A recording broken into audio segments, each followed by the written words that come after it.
It is clearly a comedy, yet I couldn't laugh freely for even a moment throughout the entire film. Instead, my heart was constantly drawn toward this rebellious troublemaking girl. This film portrays hypocrisy and bullying in a way that feels even more piercing than a suspense thriller. So real that it sends chills down your spine, yet at the same time, it delicately captures that fragile but genuine understanding and connection between girls. Through the clash between hurt and tenderness, it reveals the most contradictory yet touching side of youth. This is the 2008 coming-of-age comedy starring Emma Roberts, one of Hollywood's rising young stars at the time. With its striking cultural contrast and non-stop dramatic campus storylines, the film quickly became a global hit that year. Even today, it remains an irreplaceable British boarding school classic in the hearts of many viewers. On the surface, it may look like a typical princess transformation story, but hidden beneath it are several clever metaphors that run through the entire film. Now, let me take you into the story of this wild girl and uncover the deeper meanings hidden beneath it. 2 weeks earlier, Poppy was accused of setting a fire at school. If the accusation were proven true, she would not only be expelled immediately, but might even face serious legal consequences. But she had actually rushed into the flames to save her roommate like a hero. So how did she suddenly become the person everyone blamed? To understand everything, we have to go back to a reckless pool party. To get back at her soon-to-be stepmother, Poppy jumped off a cliff into the Pacific Ocean in front of everyone, holding her stepmother's personal clothes. Her friends instantly panicked. Is she okay? Is she still down? She's still under. There might be sharks. This finally pushed her long-restrained father to explode with anger. He drove away Poppy's friends and made a shocking decision. The boarding school in England, and that's final. What, you think just because Mom went to boarding school in England, it's gonna magically straighten me out? Clearly, Poppy had no respect for her father's plan, but her younger sister was deeply upset. However, on Poppy's very first day at the boarding school, her out-of-place outfit immediately caught the attention of the campus queen bee Harriet. In order to assert her authority, Harriet walked straight up to Poppy and forced her to shake hands. You shake the hand of the head girl. Out of respect. When the head girl has earned my respect, then I'll shake her hand. Furious, Harriet turned away in anger, unaware that a much bigger plan was already forming in her mind. But Poppy didn't care at all. After saying goodbye to her father, she headed straight to the dormitory. She had expected top-level treatment, but to her surprise, she was assigned to a shared dorm room. Still, Poppy had no choice but to accept it. After all, her father did not send her here to enjoy herself, so Poppy reluctantly chose her bed. Yet to her surprise, her roommate warmly offered snacks to share with her, but Poppy refused, saying they were too high in calories. Then she discovered that her phone did not even have a signal here. Good luck getting a signal. We only have 2 hotspots that work round here. Just put it away before Matron catches you. And things were about to get even worse. She thought someone would deliver her luggage to the dorm, but because of Poppy's own assumptions, all of her luggage ended up soaked in the heavy rain. Looking at her shoes filled with water and her completely drenched clothes, Poppy could hardly accept it. But when the dorm supervisor came to collect everyone's phones, Poppy got into an argument with her. I said hands off. She even threw her dirty clothes at the supervisor and tossed her $100 as a tip. This made the dorm supervisor furious, and she immediately punished their dorm by keeping them on campus for 3 weeks. Poppy's behavior also made her roommates unhappy. They all told her to face reality, and her roommate Kate constantly reminded Poppy to strictly follow the school rules. But Poppy did not care at all, because she had no intention of staying long in a school that felt like a prison to her. In order to leave this place as soon as possible, Poppy began pushing things further, openly challenging school rules and creating noise in the cafeteria. Ring gai kai, nam ring ki. Namaste. She even sneaked out of the dorm after lights out just to go online and complain to her best friend. However, a sudden fire drill disrupted her plan. In a rush, Poppy instinctively searched for a hiding place, only to accidentally run straight into the boys' dormitory. Hey, who's there? Poppy? Last name? Moore. Poppy Moore. Sir. This is a fire practice. Sorry, I'm new here. Where do I go? Oh, and try not to get caught. She managed to avoid the teacher's roll call by sheer luck, but she had no idea someone had quietly taken note of her. The next day during tennis class, Poppy's match with Harriet quickly spiraled out of control, and the two of them ended up grappling with each other right there on the court. Amid the chaos, the popular boy Freddie suddenly arrived in a roaring sports car. Harriet instantly changed her attitude and pretended to be a gentle lady, but Freddie barely looked at her and instead called out Poppy's name directly. Ooh, do you love Fredster? Do you want to kiss Fredster on the lips? Don't be so immature. Don't try and hide it, honey. We've got ourselves a Sula. Sweaty upper lip alert. This left Harriet no choice but to leave in embarrassment, but Poppy had no idea that this was only the beginning of her nightmare. Because of the fight, the headmistress called Poppy into the office. Poppy expected a harsh scolding or even expulsion, but to her complete surprise, the headmistress gently handed her a book. This is my punishment? This school is so weird. You know, this school has produced absolutely nobody of note. What we do produce are smart, independent, free-thinking, good-hearted girls. The kind of girl that behind all your wisecracks I know you are. Those words suddenly left Poppy at a loss, and from that moment on she began to reflect on herself for the first time. Later, as she sat alone on a bench lost in thought. Sorry. It was obvious that all of this had been Harriet's malicious doing, yet Poppy still refused to back down, but the headmistress's words were like a stone dropped into a quiet lake, sending ripples through her heart. Kate noticed something unusual about her, but instead of asking questions, she quietly helped Poppy tidy up her bed, handed her a soft sweater, and even thoughtfully lent her a spare phone. Call your parents, call your therapist, knock yourself out. But why would you do this for me? And you think I'm a total asshole? No, you behave like an asshole. There's a difference. Kate's gentle and sincere words slowly melted the walls around Poppy's heart. Sweet photo. Is it your mum? She gonna come out and visit? She died in a car accident when I was 11. When Kate finally learned about Poppy's painful past, she felt a wave of guilt, and suddenly realized that this arrogant troublemaking girl was only hiding her wounds behind layers of rebellion. In order to help Poppy break free from it all, Kate softly told her a secret. Are you serious about getting out of here? Yeah. Then you're gonna have to get yourself expelled. Anybody disporting themselves in an improper manner will be proposed for expulsion before the honor court. Wait, honor court? It's like a trial in front of the whole school. At that moment, a spark ignited inside Poppy's heart. In the end, she used Kate's spare phone to send a multimedia message to her best friend, quietly revealing her plan. But she had no idea that at that very moment her best friend was already entangled with her boyfriend. That very night, while Poppy was reading in bed, her roommates quietly gathered around her. They had decided to help her leave this place together. Looking at their sincere faces, tears filled Poppy's eyes, and she suddenly realized that friendship between girls could be so simple and beautiful. Soon, they began putting their plan into action. Poppy not only played a prank with Harriet's photo, she even posted Harriet's phone number at a public phone booth. Of course, Harriet soon began receiving constant nuisance calls. To draw even more attention, they even dyed the entire swimming pool red. They did not spare the French teacher either. During listening class, everyone began reading completely unrelated content, and the French teacher instantly lost his composure. So he joined the sports teacher and went together to complain to the headmistress. But in the headmistress's eyes, none of this was a big deal. Yet Poppy still refused to give up.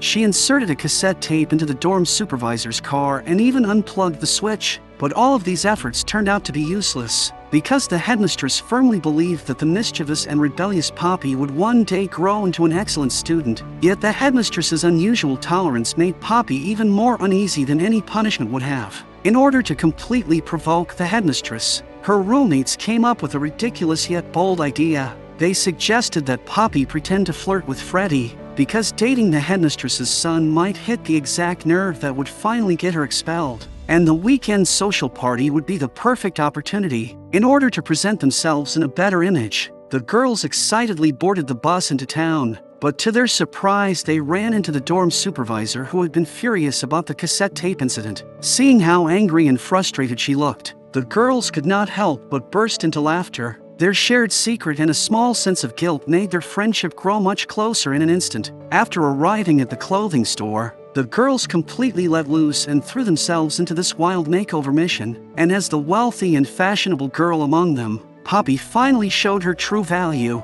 She was not only the center of the plan, but also became their image director. Under her clever transformation, every girl shed her former awkwardness and completed a stunning makeover. Soon, the social party arrived as scheduled. Unexpectedly, Harriet had also carefully dressed up and even imagined herself dancing with Freddie. But when Poppy and her roommates appeared, they instantly drew everyone's attention. This made Harriet extremely jealous, and she began mocking Poppy's outfit. But Poppy did not care at all and pulled Freddie straight to the center of the dance floor, and the atmosphere quickly grew more intimate. In order to ruin the mood, Harriet switched the music to a much louder dance track. But unexpectedly, it only pushed the spotlight even more toward Poppy. This rebellious rich girl Poppy once again found her comfort zone, and with her graceful movements she instantly pushed the party atmosphere to its peak. And to push the plan even further, Poppy even pretended to fall. Hey, are you okay? Oh, you're awesome. Is she okay? She's acting like she's drunk. She should be taken to bed. Freddie can do the honors. You really are a horrendous piece of work. Mr. Darcy don't think so.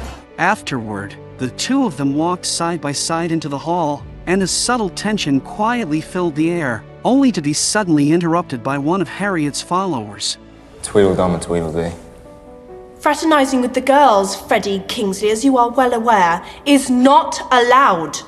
But in order to avoid more trouble, the two girls silently chose not to mention the small incident to Harriet. Although Poppy's plan did not fully succeed, a turning point in fate quietly arrived. During the tennis match the next day, because one of her roommates suddenly felt unwell, Poppy stepped in as a substitute and unexpectedly won the match. To build on the momentum, the headmistress even recommended Poppy to become the team captain, and Poppy did not disappoint that trust. She led the entire school team forward with her unique training methods and guided them all the way into the final match. Her outstanding performance also made Freddie grow more fond of her, and the two of them began going out more often and talking about their lives, as if they were living inside a pure and beautiful romance. However, Poppy had no idea that a huge shadow was already quietly spreading. Harriet had never let go of her resentment toward her. One day, Poppy was sharing daily updates with her best friend, but before leaving she accidentally forgot to log out of her account, giving Harriet the perfect opportunity. When Poppy returned to the dormitory, she suddenly noticed that her roommates were acting strangely. They're a bunch of ugly losers who think a mani-pedi is a Latin greeting.